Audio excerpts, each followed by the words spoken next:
just face the facts that we've not changed over thousands of years. We're still hardwired the same. I know we live in social media. We now have the i9 ultra-core processors and the new RTX 4080 NVIDIA chips, but yeah, we're the same people we were thousands of years ago. Pascal, hundreds of years ago, he knew what we were all about, man. We're antsy. We're nervous.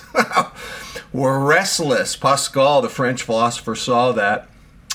And we're so nervous, he said, we should just do nothing. We should just stay in our rooms quietly, a life of contemplation, and we can't do it. Speaking of which, for those of you who don't know me, I'm a watch addict. And I love watches way too much. There's no I'm beyond intervention. There's no cave I can go into. Even if you were to put me in a cave right now without any watches, I would still have dreams about them. So I'm done. I'm a cautionary tale. So if you're not into watches, don't go down that road. It's disgusting. And so I have 6 watches in my collection.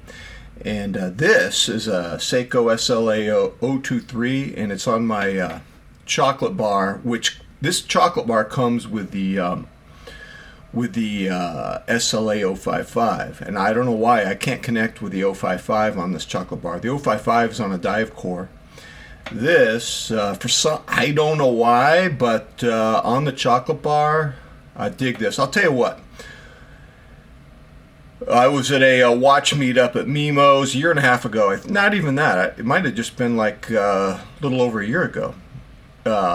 So Average Brothers, Mark Alamara shows up. He has a very classic Seiko diver. I mean, these are not cheap. Brand new, they're like over $5,000. Last I saw, there was one model left on Noman. It's called the High Beat SLA039. So he has this. He has it on a Tropic. In fact, it's a 19 lug, but he stuffed a 20 Tropic on it. Anyways, he got it to work, and that's weird that they would have a 19 on a big watch like that, because that watch is actually a little bigger than this. This is 44, and that SLA039 is 44. Anyways, I put it on my wrist, put the 039 on my wrist, said, this is it, dude. I wouldn't be able to wear anything but this. That's how nice that was. So when I put this chocolate bar in this, it gives me a very similar experience as that 039. And so I'm very happy with this setup. And so where I'm at now is I have 6 watches. And there's been this voice in my head the last month. And the voice says, do nothing. Do nothing. Don't buy, don't sell, don't buy. Because, you know me and the watch potency principle, which is that every time I get a new watch, my ability to enjoy the potency of the watches that I have, it diminishes. And so it's almost like I'm betraying or compromising the experience of the watch, because now I got to give attention to this new piece.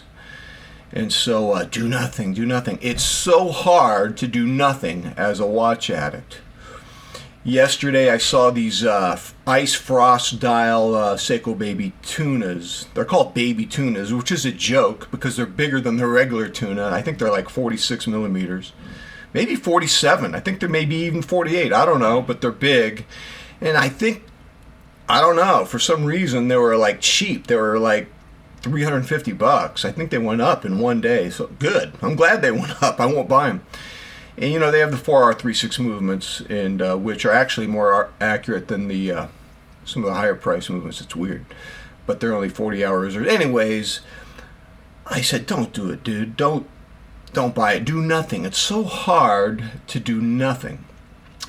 Doing nothing is one of the hardest things you can do if you're a watch addict.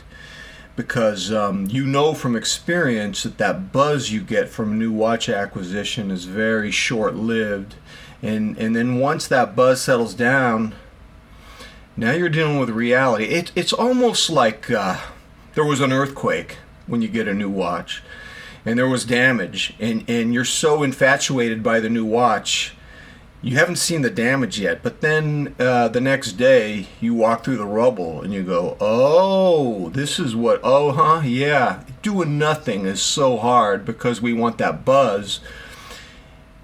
And we can be relaxed and happy with our watches for a while, but then we get antsy, we get restless, and we want to scratch the itch. We want to hit a nicotine. Really, I've been obsessed with the metaphor of nicotine on social media. I believe, okay, just to let you guys know, for today's presentation, I'm going to talk about my unhealthy relationship with social media, but then I'm going to defend social media. I'm not going to try to take the toothpaste of social media and put it back in the tube. I'm actually going to defend it.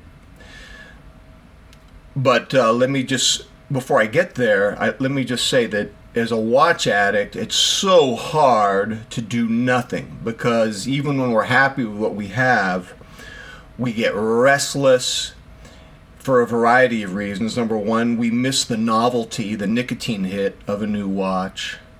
That's part of it. We also miss the nicotine hit of feeling relevant and being part of the conversation because we have a new watch to talk about with other people. It's like in the first grade, I had my brand new Captain Kangaroo lunchbox that I brought to school. I was the talk of the town, man. I was a celebrity.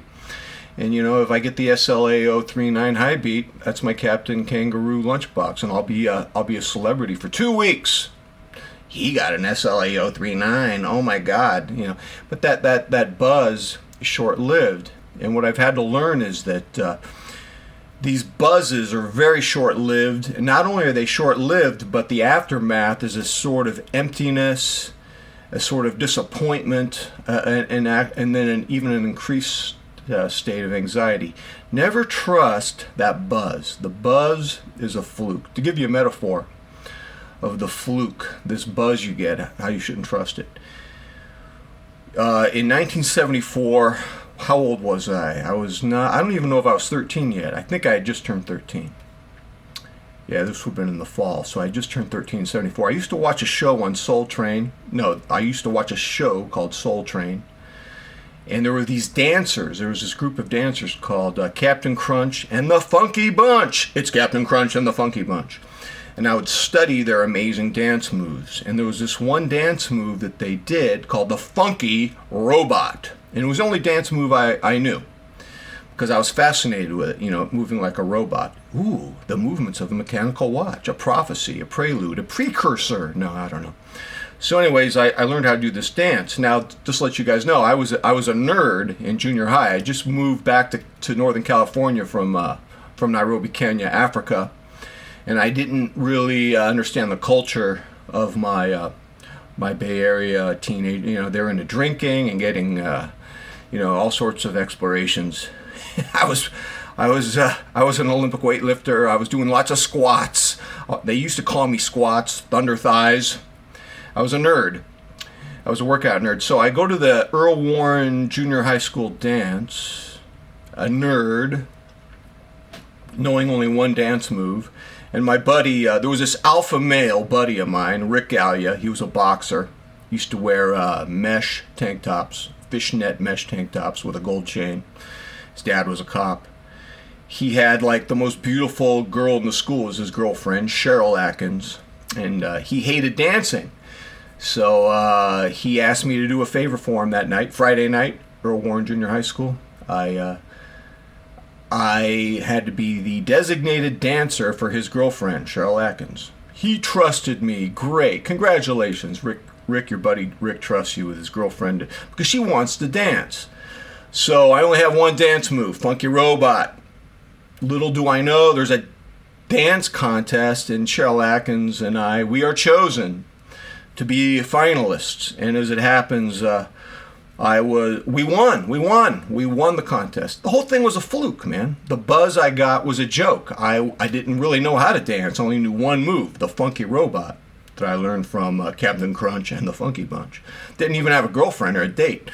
Cheryl Atkins was my buddy's girlfriend. I was just the designated beta male dancer, man. The whole thing was a joke. It was a fluke.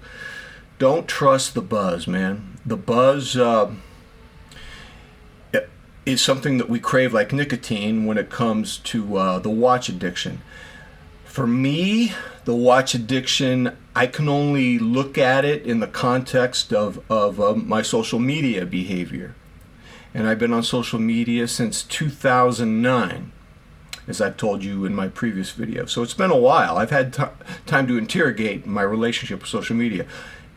I'm going to defend social media today, but I first want to go through the traps that I've experienced with social media. But then I'm going to talk about its value and why it's not going away for me or anyone.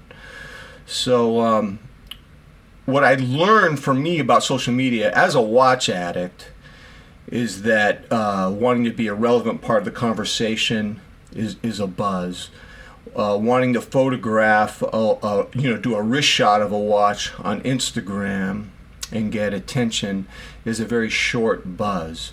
And I don't want to do that because I don't want to use my fellow human beings as nicotine hits. So for me, that's not healthy. I'm not saying that you can't do it. Let me give you an example.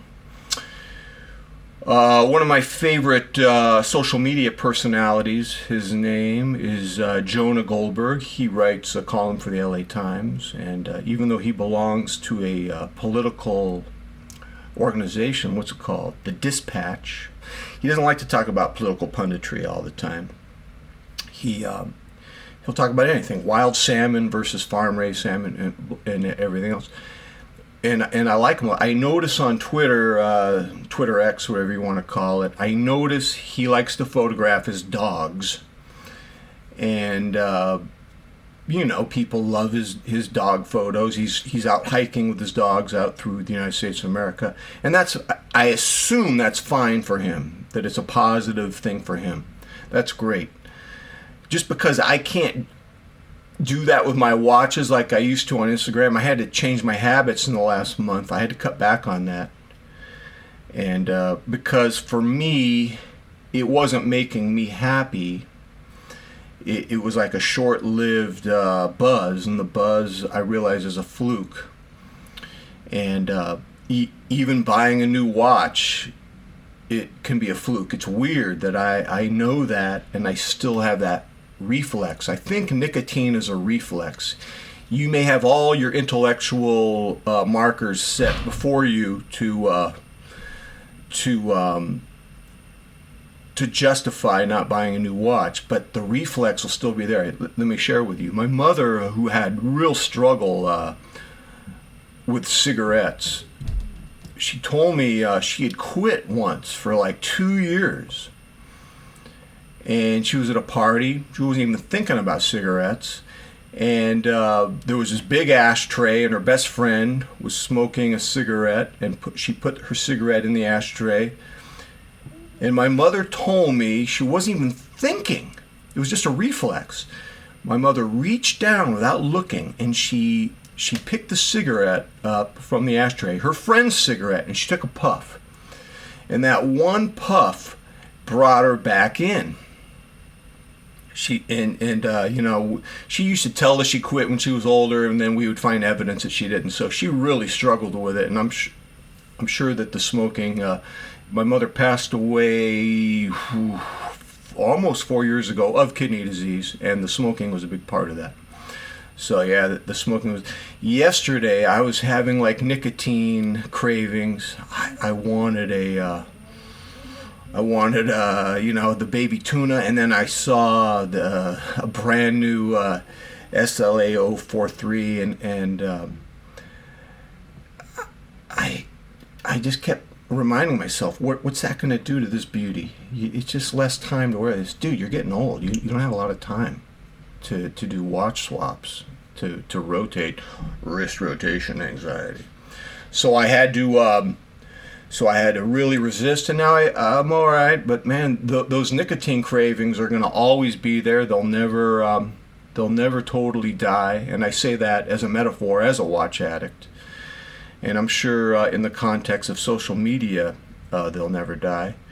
So I've had to change my relationship with social media. For me, even though I look at Jonah Goldberg doing his dog photos on Twitter, and it works for him. It doesn't work for me to be constantly, man, the doors are slamming today.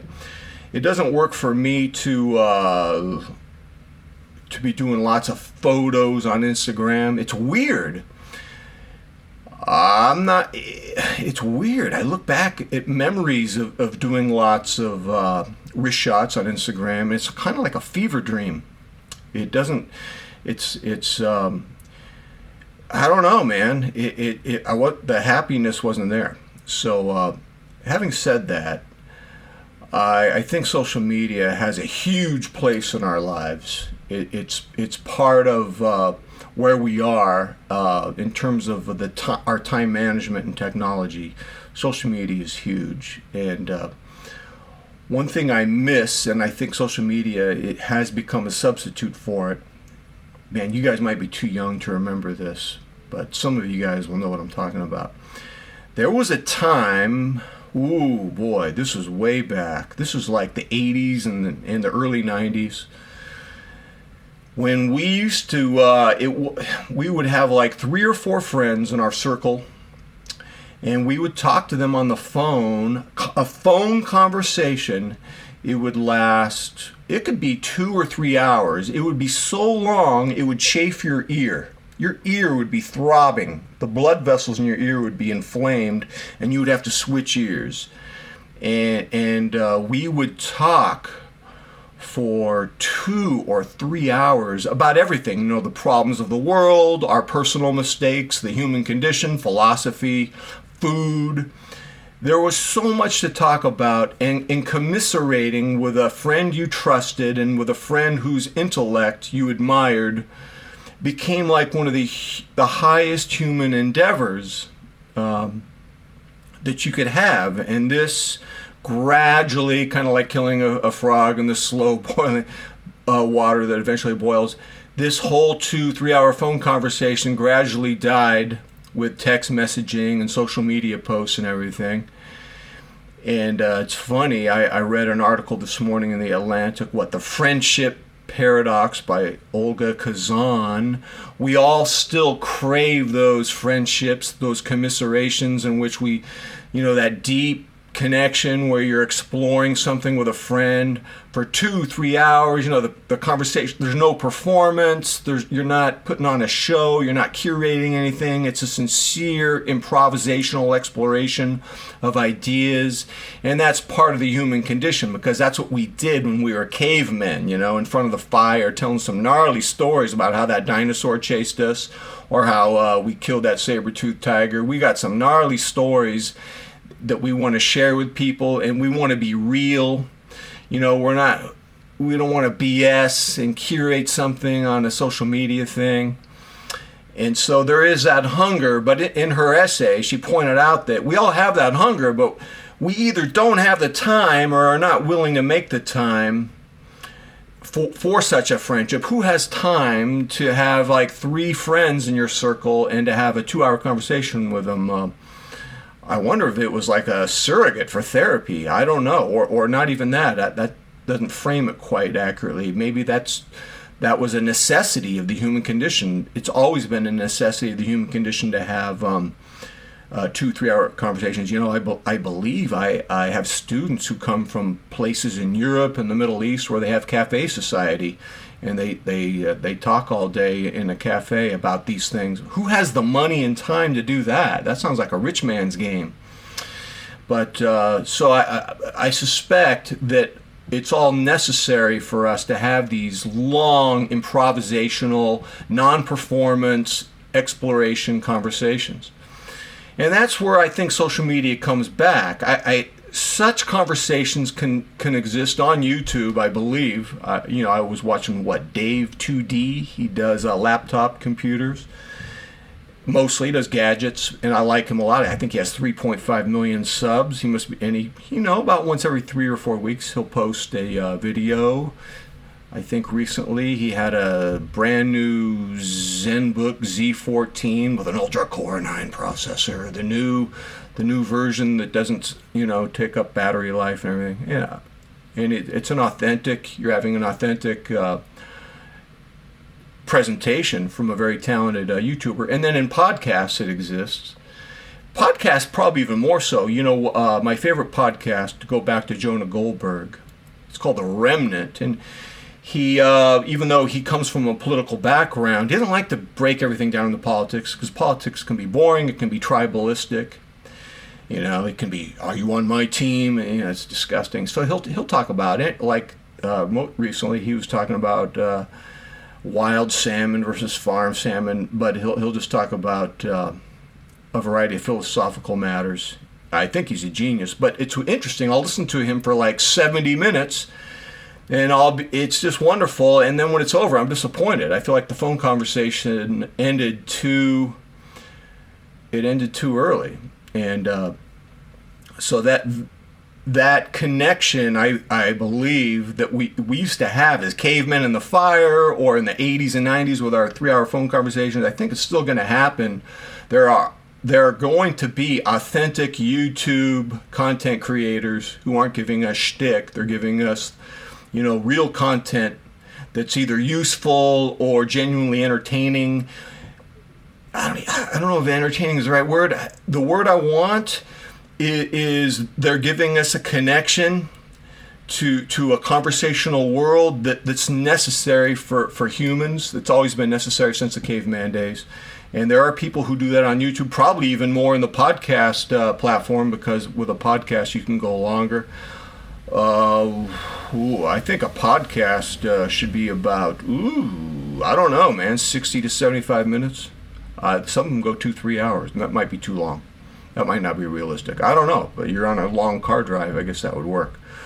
So I actually think that social media is essential, because that type of 2-hour conversation quality has morphed into the social media platform, and it's essential for the human condition, and it's not a cheap nicotine buzz.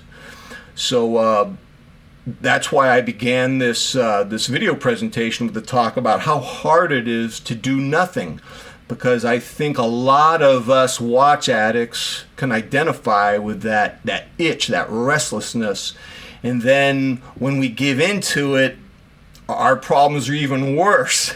And I know that's an authentic problem that needs to be interrogated, or at least we need to see people talk about it as a struggle. I don't know if you call that therapy. I just think that's the human condition. So I've had to change my my watch buying habits by asking myself, is this a real purchase that I need, or am I just looking for a nicotine hit? I gotta change my social media content creation, especially like an Instagram watch photo, which I want to do sometimes. Like I pre-ordered an orange dive course strap, and when I get it, I will want to show it on, probably I'll have it on I got a couple of them. So I'll have one on the Seiko Tuna, I'll have one on the SLA023. Sure, why wouldn't I? That seems legit. But I'm not going to rehash the same photos of the same watches over and over again just because I need a nicotine hit. And I don't want to use my Instagram friends as nicotine, just giving me the short buzz. I don't want to live in that kind of world with social media. That doesn't work for me. However, social media, whether it's making a YouTube presentation or a podcast, or having some information about a watch on Instagram, that's completely legit. And there's no way I'm going to be one of these guys who rants about, social media does this and that. New technology's always going to bring hazards that we have to navigate through and to grow with. I mean, don't even get me started on ChatGPT, one of the greatest things we haven't even scratched the surface on yet. We're just getting started on that, so that's the thing. So, ladies and gentlemen, let me know what you think. Have you ever had a great watch collection, and you even have one that's worthy of an everyday one and done like this, and you say, man, I wish I could just do nothing, because that'd be the best thing I can do. It's so hard to do nothing. All right, I'm out of this joint. Tell me what you think, ladies and gentlemen. Until next time, I'm out.